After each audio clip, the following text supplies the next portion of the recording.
Hello बच्चों, welcome to Daksh coaching class.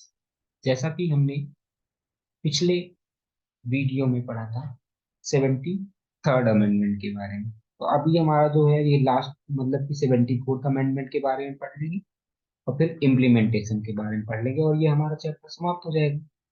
74th amendment, जैसा कि हमने पिछले वीडियो में पढ़ा था 73rd अमेंडमेंट के बारे में, अभी हम पढ़ने वाले हैं 74th। ठीक है, 74th अमेंडमेंट। लगभग लगभग सेम चीजें होंगी, लगभग लगभग सेम बातें होंगी, इसलिए इसमें ज्यादा टाइम नहीं लगेगा। तो इसलिए देखो, 74th अमेंडमेंट ये भी वही 1993 में ही आया था। सेम प्रोसेस था जैसा कि मैंने बताया था कि सबसे पहले राजीव गांधी जी ने ट्राई किया। कब किया राजीव गांधी जी ने ट्राई? 1989 में। बट लोकसभा में तो पास हो गया, बट राज्यसभा में नहीं पास हो पाया। लोकसभा में पास हो गया, राज्यसभा में नहीं। ठीक है, ये हमने पढ़ा था। फिर उसके बाद में मैंने बताया था कि क्या कहते हैं कि उसके बाद में आया था एक गवर्नमेंट आई थी, पीवी सिंह की। इसकी गवर्नमेंट आई थी। हाँ, जैसा कि हमने पहले ही बताया था कि इसके बाद में जो गवर्नमेंट आती है उसकी क्या कहते हैं कि हाँ, बीपी सिंह की। बीपी सिंह की। अब ये सरकार ने मतलब कि 1989 में ही या 1990 में इन्होंने कोशिश की। लोकसभा में तो हो गया था, बट ये गवर्नमेंट थी, लोकसभा में तो पास हो गया था, लेकिन ये गवर्नमेंट थी। फॉल ऑफ गवर्नमेंट के कारण में क्या हुआ? फॉल ऑफ गवर्नमेंट, तो ये बिल भी चला गया उसी के साथ में। तो तीसरा, जब क्या कहते हैं कि पीपी नरसिम्हा राव, कांग्रेस की गवर्नमेंट आती है, पीपी नरसिम्हा राव, तो इन्होंने क्या कहते हैं कि इन्होंने क्या कहते हैं इस बिल को पास किया। सबसे पहले लोकसभा में पास हो गया, फिर राज्यसभा में पास हुआ, फिर राज्यसभा में पास होने के बाद में याद करो तो फिर क्या कहते हैं कि 17 स्टेट्स ने हाँ बोला। वो लगभग लगभग अप्रैल में पहुंच गया, तो फिर क्या कहते हैं कि प्रेसिडेंट ने लास्ट में फिर साइन कर दिया 24 अप्रैल। हाँ, कब साइन कर दिए? 24 अप्रैल। 24 या ऐसे कुछ था, 24 अप्रैल शायद था। ठीक है, तो जब 24 अप्रैल को उन्होंने साइन कर दिया, तो इसके बाद में क्या कहते हैं कि हाँ अप्रैल में, अब 24 अप्रैल या जो भी है, अप्रैल 1993 में साइन कर दिया उन्होंने। ओके, तो यानी कि 1993 में ये 74th अमेंडमेंट आ गया। इतना बात तो हमें समझ में आ गया। अब फिर 74th अमेंडमेंट के साथ साथ में याद करो, जब मैंने जो जो बातें यहाँ पे बोली थी, जो जो बातें यहाँ पे बोली थी, मतलब कि ये सारी बातें सही है कि यहाँ पे स्टेट इलेक्शन कमीशन के लिए ये भी लागू होगा, स्टेट इलेक्शन कमीशन इसमें भी लागू होगा, स्टेट फाइनेंस कमीशन इसमें भी लागू होगा। और जो रिजर्वेशन की बातें की थी, क्या जो रिजर्वेशन की बातें की थी वो भी इसमें, ट्रांसफर ऑफ सब्जेक्ट्स भी इसी में लागू होगा, इसमें भी लागू होगा। रिजर्वेशन की जो बातें हमने की थी वो भी लागू होगा। इलेक्शन यहाँ यहाँ पर भी 5 साल में इलेक्शन होता है। और साथ में अब यहाँ पे जो स्ट्रक्चर की बात हो रही है, 3 टियर स्ट्रक्चर, यहाँ पर भी अब देखते हैं कैसा होगा कैसा नहीं होगा, वो समझना है अब। लेकिन 74th अमेंडमेंट में है क्या, ये समझते हैं बस फटाफट। हाँ, 74th अमेंडमेंट में है, 74th अमेंडमेंट एक्ट में है क्या? 74th अमेंडमेंट एक्ट में वो सारी बातें थी जो 73rd में थी, लेकिन याद करो, जैसे से ये पार्ट 9A, 74th अमेंडमेंट से पार्ट 9A जुड़ता है। कॉन्स्टिट्यूशन का कौन सा पार्ट है 74th अमेंडमेंट से जुड़ा? Part 9A। उसका नाम क्या है? उसका नाम है म्यूनिसिपैलिटी। तो 70, उसका जो नाम है, क्या नाम है? दी म्यूनिसिपैलिटीज। याद करो, 73rd ने दी पंचायत से जोड़ा था, इन्होंने क्या जोड़ा है? दी म्यूनिसिपैलिटीज। ओके, इन्होंने क्या जोड़ा? दी म्यूनिसिपैलिटीज। याद करो वहां पे कौन सा शेड्यूल, अच्छा इसमें आर्टिकल कहाँ से कहाँ तक है? पार्ट 9 में जो आर्टिकल है, पार्ट 9A में जो आर्टिकल है वो कहाँ से कहाँ तक? 243 O से लेकर 243 P से लेकर के, 243 P से लेकर के, हाँ, 243 O नहीं, वो गलती से आ गया था, 243 P से लेकर के 243 ZG तक है। इसमें जो आर्टिकल्स हैं पार्ट 9A में कहाँ से कहाँ तक आर्टिकल है, 243 P से लेकर के 243 ZG तक। ओके। इसके अलावा इसके अलावा इन्होंने कौन सा शेड्यूल ऐड किया था, इसके अलावा इन्होंने एक शेड्यूल ऐड किया था, उसका नाम है 12th शेड्यूल। इन्होंने इसमें और क्या ऐड किया है, 12th शेड्यूल। याद करो हमारे, हाँ, हमारे क्या कहते हैं आर्टिकल में टोटल 12 शेड्यूल्स हैं। तो सॉरी, हमारे कॉन्स्टिट्यूशन में 12 शेड्यूल्स हैं। तो जो 12 शेड्यूल्स में, याद करो 11th शेड्यूल्स किसकी वजह से जुड़ा था, 73rd अमेंडमेंट की वजह से। 11th शेड्यूल किसकी वजह से जुड़ा था, 73rd अमेंडमेंट की वजह से। तो वैसे ही अमेंडमेंट अमेंडमेंट की वजह से, और वैसे ही 12th शेड्यूल जो जुड़ा हुआ है वो 74th अमेंडमेंट की वजह से जुड़ा। ओके। तो इसको, ये जो 12th शेड्यूल था, ये कौन सा आर्टिकल को बताता है, ये आर्टिकल नंबर 243W को बताता है। और याद करो ये कौन सा आर्टिकल 11th शेड्यूल किसके जुड़ा था, 243G से जुड़ा था। किससे जुड़ा था, 243G से जुड़ा था 11th शेड्यूल। उम्मीद करता हूँ यहाँ तक आपको एकदम सारी की सारी बातें समझ में आ रही हैं। अब पहले जो था, पहला जैसे कि मैंने वहां पर भी बताया था, पहले ये क्या कहते हैं कि स्टेट्स को लिए केवल और केवल ये एडवाइजरी बातें थी। हाँ, पहले ये स्टेट्स के लिए क्या थी, एडवाइजरी बात, मतलब क्योंकि ये डीपीएसपी की पार्ट थी। लेकिन बाद में क्या हुआ, बाद में ये किसके पार्ट बने, जब क्या कहते हैं कि ऑब्लिगेशंस बन गए, किसके बन गए, ये ऑब्लिगेशंस बन गए। ऑब्लिगेशंस बन के किसके लिए, स्टेट गवर्नमेंट, मतलब कि स्टेट गवर्नमेंट को म्यूनिसिपैलिटी बनानी ही थी, म्यूनिसिपैलिटी अब इनको बनानी ही थी। उम्मीद करता हूँ ये सारी बातें आपको एकदम क्लियर समझ में आ रही है। ओके। यहाँ तक बात आपको क्लियर समझ में आ गई है। अब आगे हम थोड़ा सा और आगे बढ़ते हैं कि अब इसके भी कुछ ना कुछ फीचर्स होंगे। जैसे वहां पे फीचर्स थे, याद करो, तो यहाँ पर भी सैलिएंट फीचर्स, इसके भी देख लेते हैं फीचर्स क्या क्या है। हाँ, तो कुछ ना कुछ फीचर्स होंगे। सबसे पहला यहाँ पे भी क्या होगा कि सबसे पहला देखते हैं, 3 टाइप्स ऑफ म्यूनिसिपैलिटीज कौन कौन, 3 टाइप्स ऑफ म्यूनिसिपैलिटीज।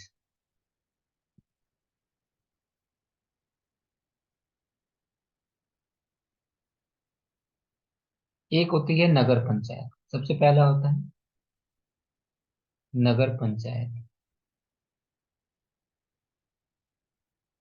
नगर पंचायत होता है, ठीक है। दूसरा, दूसरा होता है म्यूनिसिपल काउंसिल।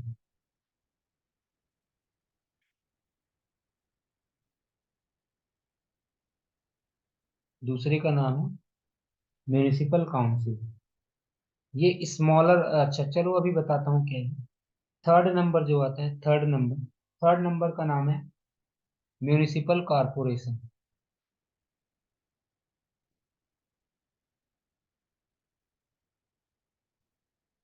थर्ड नंबर का नाम है म्यूनिसिपल कॉरपोरेशन। ये जो म्यूनिसिपल कॉरपोरेशन होता है ये बिग सिटीज में होता है। म्यूनिसिपल कॉरपोरेशन कहाँ पे होते हैं, बिग सिटीज में, लार्जर अर्बन एरिया, ये लार्जर अर्बन एरिया। हाँ। और ये जो म्यूनिसिपल काउंसिल होते हैं ये स्मॉलर अर्बन एरिया के लिए, स्मॉलर अर्बन एरिया। और ये जो होते हैं ट्रांजिशन जोन मतलब गांव और शहर के बीच वाला पार्ट। जो नगर पंचायत होते हैं ये गांव और शहर के बीच वाला पार्ट होता है, तो ये ट्रांजिशनल एरिया है, ट्रांजिशनल एरिया। तो यहाँ तक आपको उम्मीद करता हूँ ये बातें समझ में आ गई, ठीक है। ओके। इतनी बातें आपको समझ में आ चुकी हैं। अब थोड़ा सा हम और आगे चलते हैं। तो सबसे पहला चीज यहाँ पे और क्या था, याद करो रिजर्वेशंस पढ़ते थे। हाँ, सबसे पहला चीज वहां पे देखो, हमने जो जो बातें वहां पे बोला था, रिजर्वेशन बोला था, यहाँ पर भी रिजर्वेशन के लिए भी बातें सही है। वहां पर रिजर्वेशन के बारे में पढ़ा था, महिलाओं के लिए 1/3, SC ST के लिए अकॉर्डिंग टू देयर पॉपुलेशन, ये सारी बातें सही है। ठीक है, महिलाओं के लिए 1/3 सीट थी, SC ST के लिए क्या था, हाँ, उनके पॉपुलेशन के अकॉर्डिंग। दूसरा चीज दूसरा चीज हमने पढ़ा था इलेक्शन, हर 5 साल में इलेक्शन होगा।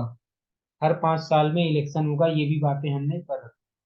हर 5 साल में क्या होगा, इलेक्शन होगा ही होगा, ये भी हमने पढ़ रखा है। हर 5 साल में इलेक्शन होगा। अगर मान लो कि क्या कहते हैं कि डिसॉल्यूशन हो जाता है तो 6 मंथ के अंदर इलेक्शन होना ही होना होगा। हाँ, या 6 मंथ के अंदर में क्या कहते हैं कि इलेक्शन होना ही होना होगा। और फिर वहां पर भी हमने पढ़ा था state election commission. State election commission उसके चुनाव कराता है। हाँ, क्या कहते हैं कि याद करो वहां पे मैंने बताया था कि पंचायत के चुनाव कौन कराता था, इलेक्टेड स्टेट इलेक्शन कमीशन। तो यहाँ पर भी बात सही है, स्टेट। हाँ, स्टेट फाइनेंस कमीशन की वजह से पैसे वैसे मिलते थे। स्टेट फाइनेंस कमीशन के लिए यहाँ पर भी बातें सही है, ऐसा कुछ नहीं है कि यहाँ पे कुछ अलग हो जाएगा। तो वो सारी बातें रिपीट करेंगी। वो सारी बातें जो भी हमने वहां पे पढ़ा था वो सारी की सारी बातें यहाँ पे लागू होंगी। ओके। ऐसा नहीं है कि यहाँ पे बदल जाएगा। ट्रांसफर ऑफ सब्जेक्ट्स उसमें भी थे, इसमें भी ट्रांसफर ऑफ सब्जेक्ट्स हो। यहाँ पर भी ट्रांसफर ऑफ सब्जेक्ट्स होंगे। वहां पर हमने पढ़े थे ट्रांसफर ऑफ सब्जेक्ट्स, यहाँ पर भी सब्जेक्ट का ट्रांसफर होगा। ठीक है। और वो कितने आइटम्स का ट्रांसफर हुआ है, 18। वहां पे 29 आइटम्स का ट्रांसफर हुआ था, यहाँ पे कितने कितने का ट्रांसफर हुआ है, 18। 12th शेड्यूल में कितने आइटम्स का ट्रांसफर हुआ है, 18। हाँ, इतना बात समझ गए हैं? 18 का जो कहते हैं कि ट्रांसफर हुआ। उतनी बातें आपको उम्मीद करता हूँ कि ये सारी बातें आपको समझ में आ गई। यहाँ पर भी finance commission, state finance commission होगा। ये सारी चीजें आपको पता चल चुकी है, जितना वहां पे लागू हो रहा था वो सारी चीजें यहाँ पे लागू है। और थोड़ा सा हम बुक में देख लेते हैं और समझते हैं आगे क्या। जैसा कि देखो फिर से वही है कि जो 74th अमेंडमेंट होगी वो किसके साथ में डील करेगी। 74th अमेंडमेंट जो डील करती है वो अर्बन लोकल बॉडीज के साथ में डील करती है। अर्बन लोकल बॉडीज मतलब नगर पालिका। 74th अमेंडमेंट किसके साथ डील करती है, urban local bodies. Urban local bodies का मतलब होता है नगर पालिका। It is very easy to identify big city like Mumbai. Mumbai और कोलकाता को तो पहचानना आसान है, but it is not easy to, हाँ, मुंबई कोलकाता दिल्ली, हाँ, कि क्या कहते हैं कि जो वेरी स्मॉल अर्बन एरियाज होंगे ये कैसे पहचाने। हाँ, जो विलेज और टाउन के बीच में। तो फिर क्या कहते हैं कि अर्बन एरिया क्या होता है, तो डिफाइन अर्बन एरिया। पेपर में क्वेश्चन पूछा जा सकता है कि urban area, define urban area according to, according to census of India. Census of India के अकॉर्डिंग अर्बन एरिया क्या है, इसको डिफाइन करना है। सबसे पहला पॉइंट हम बता देंगे, अ मिनिमम पॉपुलेशन। हाँ, एन अर्बन एरिया, हम डिफाइन करते हैं urban area. N urban area is an urban area is having. Urban area के पास में क्या क्या है, सबसे पहला चीज, अ मिनिमम पॉपुलेशन ऑफ 5,000। कम से कम वहां पे 5,000 लोग तो होने ही चाहिए एक अर्बन एरिया में। कम से कम एक अर्बन एरिया में कम से कम 5,000 लोग होने चाहिए। दूसरा चीज, इसमें जो 75% मेल होंगे, एटलीस्ट कम से कम 75% of male working population.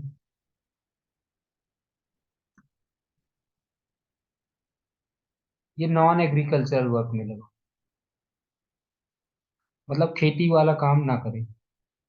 Engage in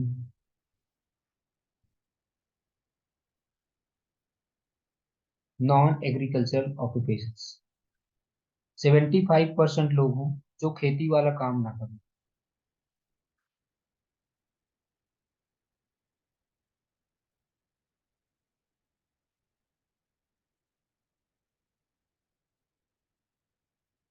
और क्या कहते हैं कि चौथा, मतलब तीसरी बात, डेंसिटी जो होनी चाहिए वो कितना होनी चाहिए, पर स्क्वायर किलोमीटर में 400%।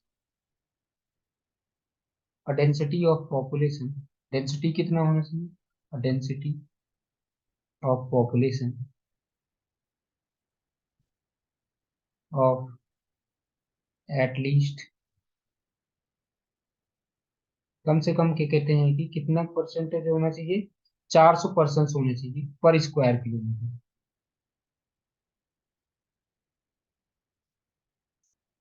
अगर पर स्क्वायर किलोमीटर में 400 लोग रह रहे हैं,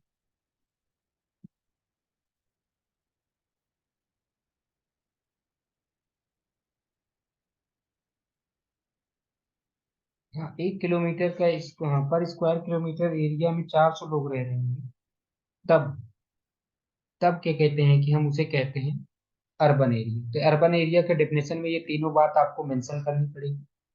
और जब 2011 का सेंसस हुआ, तो 2011 में जब सेंसस हुआ, मतलब जब जनगणना हुई थी 2011 में, कितने लोग हैं, तो 31% जो इंडिया का जो पॉपुलेशन था, 31% ऑफ इंडिया पॉपुलेशन, इंडिया का जो 31% था, वो कहाँ पे रहता था, अर्बन एरियाज में रहता था।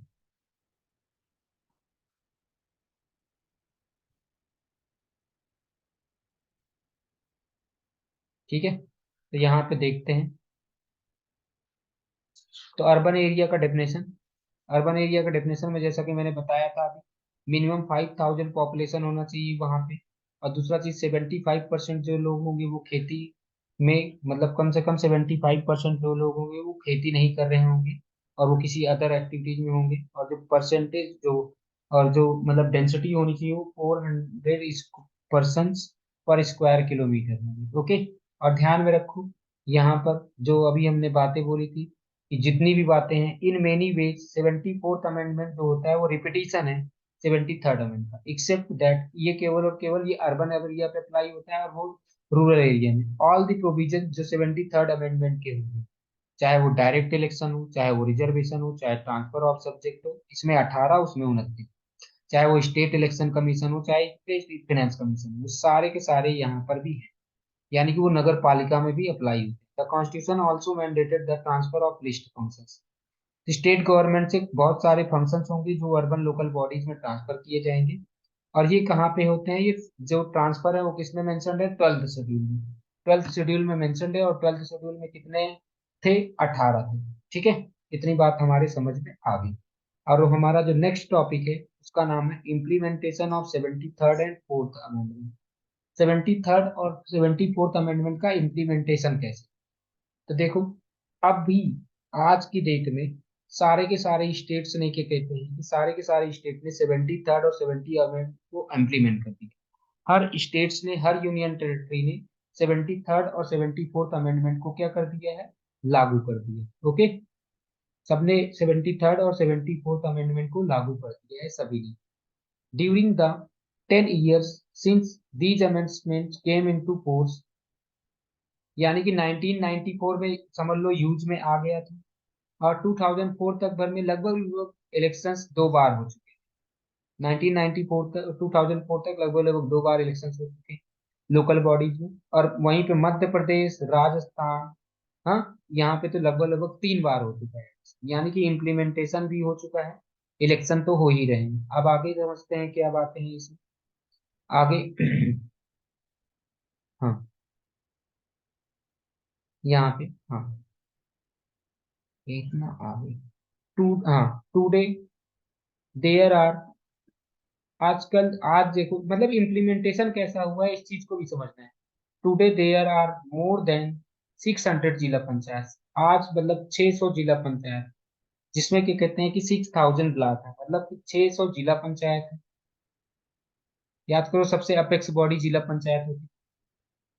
और कह रहे हैं कि 600 जिला पंचायत है, और 6000 ब्लॉक और इंटरमीडिएट पंचायत है, और वहीं पे 2,40,000 ग्राम पंचायत इन रूरल इंडिया में। ओवर 100 सिटी कॉरपोरेशन है, सिटी कॉरपोरेशन है, 1400 टाउन म्यूनिसपैलिटीज हैं, हाँ टाउन की म्यूनिसपैलिटीज हैं, 100 सिटी कॉरपोरेशन हैं, और वहीं पे 2000 नगर पंचायत है। याद करो, नगर पंचायत, म्यूनिसपैलिटी और ये तीनों बातें हम वहां पे कर चुके हैं, आ चुके हैं। मोर देन 32 लाख मेंबर्स जो हैं वो इलेक्टेड हैं इन सब बॉडी में, मतलब 5 साल में क्या कहते हैं कि इलेक्टेड होते हैं। ठीक है, मोर देन 32 लाख मेंबर से ज्यादा लोग क्या कहते हैं इलेक्टेड होते हैं। Of these at least 13 lakhs are women. जितने भी ये लोग चुने गए हैं कि 32 लैक्स में, उसमें क्या कहते हैं कि 13 लाख जो है, 32 लाख में जो 13 लाख है वो क्या कहते हैं कि, हाँ, उसे क्या कहते हैं कि उसमें से 13 लाख जो है वो वुमेन है, हाँ, वीमेन है। इन दीज, हाँ, in the state assemblies and parliament put together we have less than 5,000 elected representative. देखो, असेंबली और पार्लियामेंट में मिला लिया जाए तो 5,000 से कम लोग इलेक्टेड रिप्रेजेंटेटिव। वहीं पे लोकल बॉडीज में क्या कहते हैं कि बहुत ज्यादा लोग इलेक्टेड है। इसका मतलब क्या हुआ कि क्या कहते हैं कि लोकल गवर्नमेंट का इंपॉर्टेंस बढ़ गया। आगे, 73rd and 74th amendment have created uniformity in the structure of the panchayati raj. देखो, 73rd और 74th अमेंडमेंट की वजह से आने से क्या हुआ कि सभी स्टेट्स में लगभग लगभग स्ट्रक्चर जो हो गया वो यूनिफॉर्म हो गया, मतलब कि हर जगह पे ग्राम पंचायत है, हाँ, जिला पंचायत है, हर जगह पे नगर पंचायत है, टाउन का, टाउन मतलब कि क्या कहते हैं कि, हाँ, टाउन म्यूनिसिपैलिटी है, सिटी कॉर्पोरेशन हर जगह पे। ठीक है, the presence of these local institutions is by itself a significant achievement. ये जो लोकल गवर्नमेंट है यही एक अपना एक प्रकार से अचीवमेंट को बताती है, and would create a atmosphere and platform for peoples participation in the government. और ये जो इंस्टीट्यूशंस है, मतलब लोकल लेवल के जो इंस्टीट्यूशंस है, ये क्या कहते हैं कि लोगों को बढ़ावा देती है, लोगों को पार्टिसिपेट करने का मौका देती है, लोगों को ना, the provision for the reservation for women at panchayat and nagar palika has ensured the presence of significant number of women in local body. तो ये क्या कहते हैं कि, जो रिजर्वेशन था वुमेन के लिए, याद करो, पंचायत में वुमेन के लिए रिजर्वेशन था और नगर पालिका में भी वुमेन के लिए रिजर्वेशन था। तो इन्होंने की मतलब कि वुमेन के प्रेजेंस को लोकल बॉडीज में बढ़ा दिया। इवन बहुत सारी वुमेन तो अध्यक्ष भी बनी हुई है। ठीक है, एट द रिजर्वेशन, याद करो मैंने बताया था कि रिजर्वेशन केवल और केवल मेंबर के लिए नहीं है, बल्कि सरपंच और अध्यक्ष के लिए भी था, मतलब अध्यक्ष पद तक रिजर्वेशन है। यानी कि बहुत सारी, a large number of women elected representative have come occupy this position, मतलब बहुत सारी महिलाएं जो है सरपंच भी है, बहुत सारी महिलाएं, हाँ, अध्यक्ष है। याद करो हमने पढ़ा था गीता राठौर जो अध्यक्ष थी, हाँ, सरपंच थी। देयर आर एटलीस्ट 200 women अध्यक्ष इन जिला पंचायत, जिला पंचायत में ही 200 women अध्यक्ष हैं। And the 2000 women who are president of the block, block के भी बहुत सारे प्रेसिडेंट हैं, हाँ, 2000 लोग हैं। और 80,000 वुमेन जो है वो क्या कहते हैं कि ग्राम पंचायत में सरपंच है। हाँ, तो बहुत सारी बातें हैं यहाँ पे हमारे समझ में आ रही है कि भाई वुमेन का भी पार्टिसिपेशन लोकल गवर्नमेंट या गवर्नमेंट पॉलिटिकल चीजों में बढ़ा है। We also have more than 30 women mayors in corporations. Corporations में 30 वुमेन मेयर्स हैं, मतलब कि शहरों में। ये कॉर्पोरेशंस कहाँ पे होते हैं? सिटी में होते हैं, सिटी में कॉर्पोरेशंस होते हैं। ओवर 5,000 अध्यक्ष हैं जो टाउन म्यूनिसिपैलिटीज में 500 वुमेन से ज्यादा क्या कहते हैं पूरे देश में अध्यक्ष हैं। एंड वहीं पे 650 नगर पंचायत में क्या कहते हैं कि ये हेडेड बाई वुमेन, वुमेन का इनके हेड है नगर पंचायत के।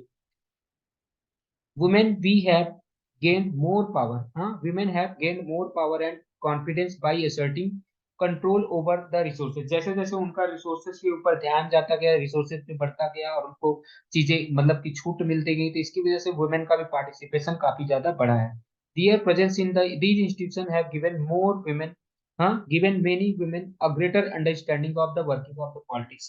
अब क्योंकि उनको यहाँ पे आने का मौका मिला, मतलब प्रधान बन रहे हैं, और कहीं पे ग्राम पंचायत के अध्यक्ष बन रहे हैं, कहीं पे जिला पंचायत, कहीं नगर पंचायत, कहीं पे सिटी कॉर्पोरेशन, कहीं पे टाउन म्यूनिसिपैलिटी। तो मतलब हर जगह पे इनको मौका मिल रहा है, जहां जहां मौका मिल रहा है उसकी वजह से ये एवरी मतलब कि डेली पॉलिटिक्स में इन्वॉल्व हो रही है। इन many cases they have brought a new perspective. इन्होंने नया दृष्टिकोण, मतलब एक नया नजरिया जोड़ दिया है और ज्यादा सेंसिटिविटी ला दिया है लोकल बॉडीज में, डिस्कशंस को लेकर के, हर चीज को लेकर के।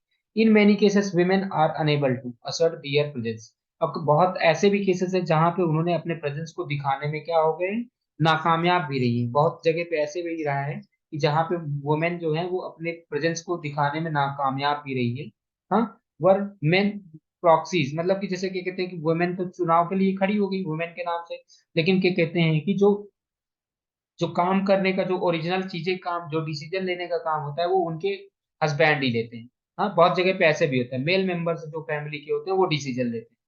तो लेकिन क्या कहते हैं कि ये सच इंस्टेंसेस धीरे धीरे अब क्या हो रहे हैं, कम हो रहे हैं। जो मेल उनकी जगह पे आ जाते हैं वो धीरे धीरे वो इंस्टेंसेस कम हो रहे हैं।